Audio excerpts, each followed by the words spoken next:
बिस्मिल्लाहिर्रहमानिर्रहीम। अस्सलाम वालेकुम dear students. Chapter number 2 scalars and vectors, इसका लेक्चर नंबर 2। आज का हमारा टॉपिक है एडिशन ऑफ वेक्टर्स। वेक्टर्स को हम किस तरह से ऐड करते हैं। हम कहते हैं there are two methods for graphical vector addition. Graphical या टू वे से वेक्टर को दो मेथड से क्या करते हैं, ऐड करते हैं। एक है हमारे पास पैरेललोग्राम, सेकंड वन है ट्रायंगल लॉ या हेड टू टेल व्यू। तो हम देखते हैं पैरेललोग्राम को। The resultant of two vector forming two adjacent sides of parallelogram is given by diagonal of the parallelogram passing through the common point of the vector. कहता है resultant दो vectors की किस तरह से बनती है।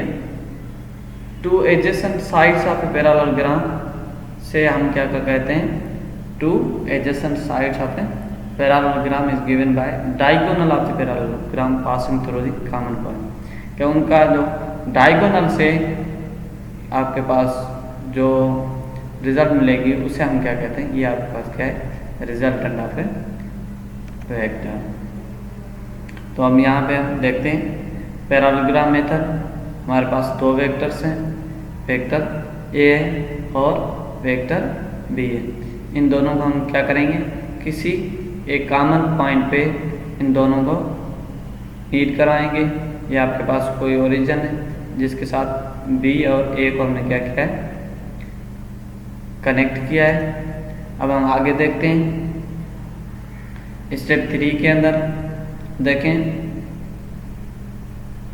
हम क्या करते हैं, इसको एज इट इज बी को यहाँ पे ये दोनों साइड सेम है और ये दोनों पैरेललोग्राम के अंदर साइड सेम होती है। तो इस वेक्टर को हमने यहाँ से कंस्ट्रक्ट किया और बी को यहाँ से कंस्ट्रक्ट किया। तो अब देखें हमारे पास रिजल्टेंट जो है वो ये हमारे पास डायगोनल है। ये क्या है, रिजल्टेंट है। Resultant is the diagonal of the parallelogram drawn from the common point। और इन दोनों वेक्टर्स की कॉमन पॉइंट से स्टार्ट करेंगे और डायगोनल से कनेक्ट करेंगे। ये हमारे पास क्या होगी, resultant R which is equal to A plus B, जो हमारे पास क्या होगी, ए प्लस बी रिजल्टेंट होगी। अब हम देखते हैं यहाँ से वेक्टर ए वेक्टर बी, ये सेम वेक्टर है और बी को यहाँ पे बी, तो हमारे पास एक पूरा का पूरा पैरेललोग्राम बन गया, ये शेप बन गया पैरेललोग्राम। अब हम देखते हैं parallelogram identity and identity स्टेटिंग relation between sides and diagonal of the parallelogram. एक आइडेंटिटी है जो रिलेशन बताती है sides and diagonals of the parallelogram. उसको हम स्टडी करते हैं कि वो क्या है। अब हम यहाँ पे देखते हैं कि sum of the squares of sides of parallelogram is equal to the sum of square of diagonal of parallelogram. क्या इसकी जो साइड्स हैं उनके सम का स्क्वायर बराबर होगा इनके डायगोनल्स के स्क्वायर्स के। हम देखते हैं ए से लेकर बी तक इस साइड का स्क्वायर प्लस बी से लेकर सी तक उनका स्क्वायर प्लस सी से लेकर डी का स्क्वायर प्लस डी से लेकर ए तक का स्क्वायर किसके इक्वल होगा, ए से लेकर सी तक डायगोनल का स्क्वायर प्लस बी से लेकर डी तक इसके डायगोनल्स का स्क्वायर। ये क्या हो गया, आपस में इक्वल होंगे। अब हम देखते हैं हेड टू टेल व्यू को, जिसको हम ट्रायंगल लॉ भी कहते हैं। To add vectors by this method we draw their representative lines such that the head of one coincide with the tail of the other. कि एक का हेड दूसरे के टेल के साथ क्या करना चाहिए, कोइंसाइड करना चाहिए। Now an arrow starting from the tail of the first vector to the head of the last vector। Vector represents the resultant vector. और रिजल्टेंट वेक्टर क्या होगा, जो arrow tail of the first vector पे होगा, उसका tail कहाँ पे होगा, tail of the first vector, and उसका हेड कहाँ पे होगा, head of the last vector, उसे हम कहेंगे रिजल्टेंट ऑफ ए वेक्टर। तो हम देखते हैं हेड टू टेल रूल। हमारे पास दो वेक्टर हैं, वेक्टर ए है और वेक्टर बी है, इनको हम कंसीडर करते हैं। अब हमें हेड टू टेल रूल का मकसद है इसका वेक्टर ए का हेड और वेक्टर बी के टेल के साथ, यहाँ पे देखें वेक्टर ए का हेड है और वेक्टर बी का यहाँ पे टेल है, हम कनेक्ट करेंगे। और रिजल्टेंट हम कैसे मालूम होगा, हम देखते हैं। हमने अभी रिजल्टेंट की डेफिनेशन क्या पढ़ी थी, क्या tail on the tail of first vector, head on the head of the last vector, उसे हम रिजल्टेंट वेक्टर कहेंगे। क्या टेल जो होगा फर्स्ट वेक्टर की टेल के साथ कनेक्ट होगा और टच करा होगा, मीट करा होगा, और जो हेड है वो लास्ट वेक्टर की हेड के ऊपर होगा। तो इसी तरह हम कहते हैं कि ये आपके पास क्या है, हेड टू टेल रूल है। तो ओ से लेकर बी तक का जो आपके पास रिजल्टेंट है वो इक्वल टू ओ से लेकर ए तक प्लस ए से लेकर बी तक का डिस्टेंस, या हम कहते हैं resultant is equal to vector A plus vector B. अब दो वेक्टर थे, मोर देन टू वेक्टर्स, तो उसको हम हेड टू टेल इस तरह से कनेक्ट करेंगे, दिखाएंगे vector A, vector B, vector C. आपके पास रिजल्टेंट इस तरह से होगी, vector A plus vector B plus vector C. तो हम देखते हैं कि वेक्टर तो हम एडिशन किस तरह से करते हैं, एडिशन या सब्ट्रैक्शन। कहते टू एड और सब्ट्रैक्ट टू वेक्टर्स, एड और सब्ट्रैक्ट द करस्पॉन्डिंग कंपोनेंट्स, उनके हम जो करस्पॉन्डिंग कंपोनेंट्स हैं उनको क्या करते हैं, एड या सब्ट्रैक्ट करते हैं। तो हम देखते हैं द सम ऑफ टू और more vectors is called the resultant vector. Sum है टू और मोर वेक्टर का, उसे हम क्या कहते हैं, रिजल्टेंट वेक्टर। ये हमारे पास वेक्टर 1 था u, और आपके हमारे पास जो v है वेक्टर 2 था, इन दोनों को एड किया तो ये हमारे पास रिजल्ट क्या आई, रिजल्टेंट वेक्टर ऐसे हम कहते हैं। मल्टीप्लाई किस तरह से कहते हैं, multiplication of a vector by number.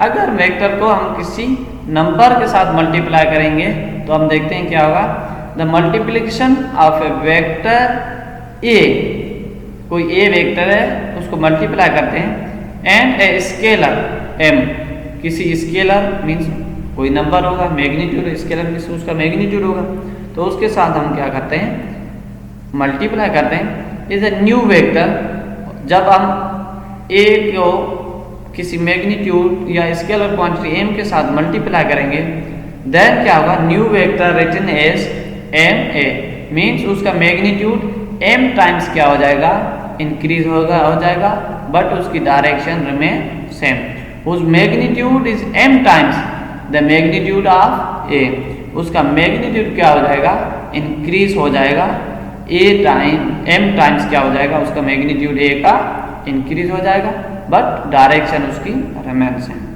The new vector has the same direction as a, कब होगी वेक्टर a की सेम डायरेक्शन, अब कहता है इफ m इज पॉजिटिव, अगर हम जो मैग्नीट्यूड स्केलर जिससे मल्टीप्लाई कर रहे हैं वो पॉजिटिव है तो उसकी डायरेक्शन सेम रहेगी वेक्टर a की।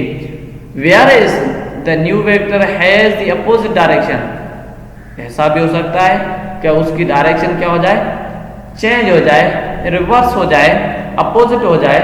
कैसे, इफ m इज नेगेटिव, अगर हम जिस स्केलर क्वांटिटी से मल्टीप्लाई कर रहे हैं वो अगर नेगेटिव है तो जस्ट क्या होगी, उसका मैग्नीट्यूड सेम होगा बट उसकी डायरेक्शन क्या हो जाएगी, चेंज हो जाएगी। अब यहाँ पे multiplication of vector by scalar obeys the following rule, किसी भी स्केलर को आप मल्टीप्लाई करेंगे वेक्टर के साथ तो वो क्या करता है, ये रूल्स को इनको क्या करेगा, ओबे करेगा। फर्स्ट वन क्या है, हम कहते हैं m किसी भी स्केलर को मल्टीप्लाई करें a के साथ वो इक्वल है। अगर a को पहले रखें और m को मैग्नीट्यूड स्केलर को बाद में रखें तो वो दोनों इक्वल होंगे। इसे हम कहते हैं commutative law of multiplication. Second हमारे पास है स्केलर m, दो स्केलर है यहाँ पे m है और n है। किसी वेक्टर के साथ हम क्या करते हैं a के साथ मल्टीप्लाई कर सकते हैं, वो चीज़ equal to m and a।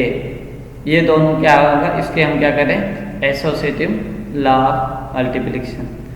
उसके बाद हमारे पास थर्ड वन है, कहता है दो स्केलर से m प्लस n, उनको हम मल्टीप्लाई कर सकते हैं वेक्टर a के साथ, वो इक्वल है। अगर हम m को a के साथ मल्टीप्लाई करें देन ऐड करें n को मल्टीप्लाई करें ये वेक्टर a के साथ, इनका मैग्नीट्यूड भी रिजल्ट क्या आएगी, रिजल्ट सेम आएगी, जिसे हम कहते हैं distributive law of vector addition. अब हम देखते हैं कि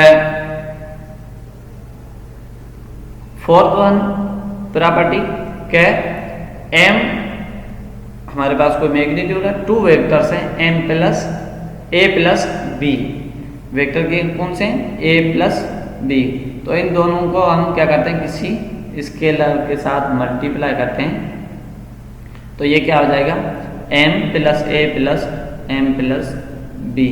तो ये दोनों इनकी रिजल्ट में क्या आएगी, रिजल्ट सेम आएगी, जिसे हम कहते हैं डिस्ट्रीब्यूटिव लॉ। अब हम देखते हैं कि डिवीजन करते हैं किसी वेक्टर की किसके साथ, बाय नंबर, किसी नंबर के साथ करें। The division of a vector by scalar is the product of vector and the reciprocal of scalar number. Division करते हैं आप किसी स्केलर की, वो क्या है, product of vector and reciprocal of the scalar number. किस तरह से, यहाँ पे देखिए हम कहते हैं let n is a scalar number, कोई भी n जो स्केलर है और a क्या है, वेक्टर है, to be divided by n, जिसको हम क्या करते हैं किसी स्केलर के साथ डिवाइड करते हैं। तो हम कहते हैं वन डिवीजन में होगा तो इसके बाद 1/n मीन्स किसी वेक्टर a के साथ डिवाइड हो रहा है, उसको हम क्या कहते हैं, उसको इक्वल ले लेते हैं m के, वो चीज़ equal to 1/n times a means अगर हम वेक्टर a को डिवाइड करें n के साथ वो चीज़ equal to m times a, उसका क्या होगा रिजल्टेंट m टाइम्स a। अब इसकी कंडीशंस हैं, कहता है if n is greater than 1, अगर n जो है ग्रेटर देन 1 है then the magnitude of new vector will be less than a। Vector a का जो भी मैग्नीट्यूड है 2 है 4 है 5 है 6 है, हम कहते हैं कि अगर n की वैल्यू जो डिवाइड हो रहा है, हम डिवाइड करें नंबर को और वो नंबर लेस देन 1 है, स्केलर क्वांटिटी अगर लेस देन 1 है, greater then n is greater than 1 है, तो हमारे पास a की वैल्यू क्या हो जाएगी, लेस देन जो फर्स्ट पहले वेक्टर था उसके साथ क्या हो जाएगी, उससे लेस होगी। सेकेंड बात क्या कहता है, the new vector has the same direction as A.